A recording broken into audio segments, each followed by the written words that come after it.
ओ पुछिए उसको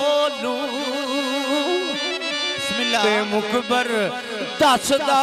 किवें ओ निरालड़ा वे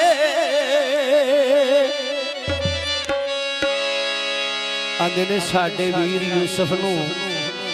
शहनशाह मिस्र असी जंगल विच समान के कोले पाया सी असी दूर टुर गए तो उन्होंने बुगियाड़ खा गया।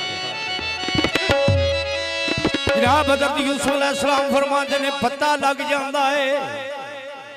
ओ यूसुफ वीर तू साडे संग किवें वरती यूसुफ वीर तू साडे संग किवें वरती खादा गुरग जा जग ते सखालड़ा भाई कोई शाह होवे या गरीब होवे इज्जत वाला या मुंह कलड़ाए बोले सच नहीं किसी का शर्म करता इस प्यालड़े का यो ही चलड़ा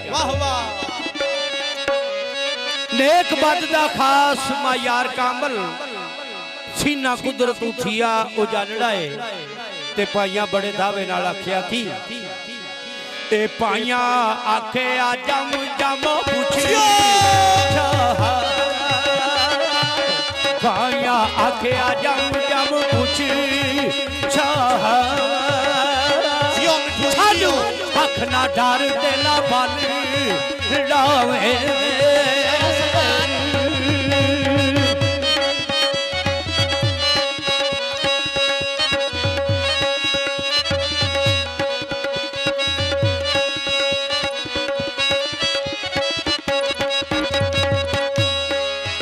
आज जनाब हज़रत यूसुफ अलैहिस्सलाम प्याले को पूछन लगे ने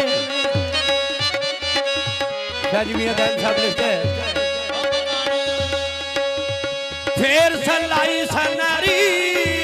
लगाई यूसुफ फिर सलाई सनारी लगाई यूसुफ विचू आवाज तानी दा खुदाए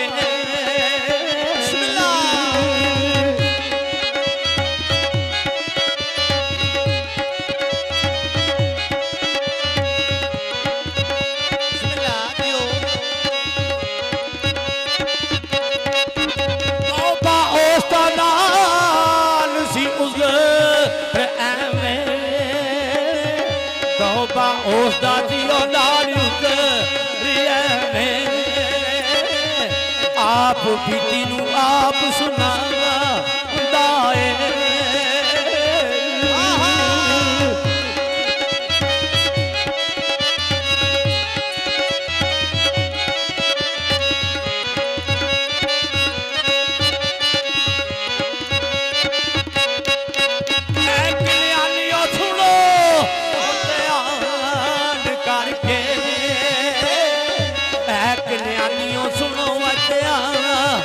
करके ए प्यालड़ा इन बतावा खुदाए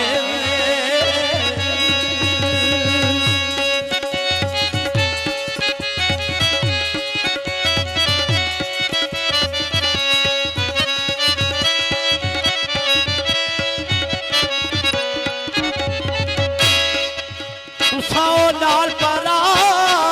दे भरे कीता पर आदे भरे कीता रो रो जंगला बिच कुरला दाए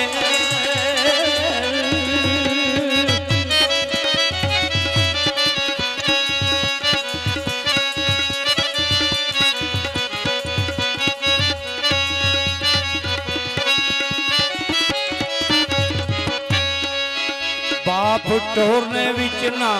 आहरादी बाप टोरने विच ना आहरादी वे तरसदा वास्ते पाउंदाए मारी पकड़ सलाइए तो बार यूसुफ नेड़े ओके कन लगाउंदाए फिर वसीता दे बिन्यामीन खातर बाप तुसां दा पत पकाउंदाए होए पर तुसां ओदी ओ गल गा तुसां ओदी ओ गल गा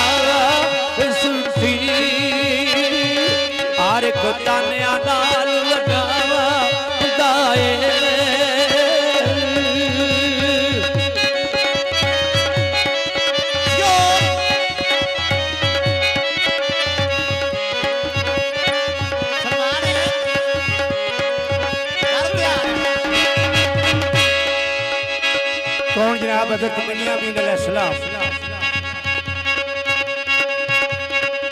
सुन के ते उठ के हाजिर हो जाते ने, हथ बन के आते ने शहनशाह मिस्र एक मेरी फरियाद है। आखिया प्याले को मैनू पुछ दियो कि मेरा भरा जिंदा है या बघियाड़ा खा छड़िया। ए बिन्यामीन फिर रख के पेट अंदर ते अगे शादे अर्ज गुज़ारदा है कि पुछो यूसुफ दा हाल प्याले थी, पुछो यूसुफ दा हाल प्याले थी, खादा गुरग जाओ किधर जावदा जनाब हज़रत यूसुफ अलैहिस्सलाम पूछया तेरे भरा नूं विछड़िया तेरे तू कितना अरसा हो गया? आदे ने 40 बरस होए मैनू ते बाप रोंदे, ओ 40 बरस होए मैनू ते बाप रोंदे, ए किथे मुखड़ा नूर छपावदा है। यूसुफ मार सलाई बयान करता भाई कोई गुरग ना उसनू खांदा, बघियाड़ा नहीं खाता। पावे सख्त सजा जो ऐब करके ऊपर होर दे ऐब लगावदा है।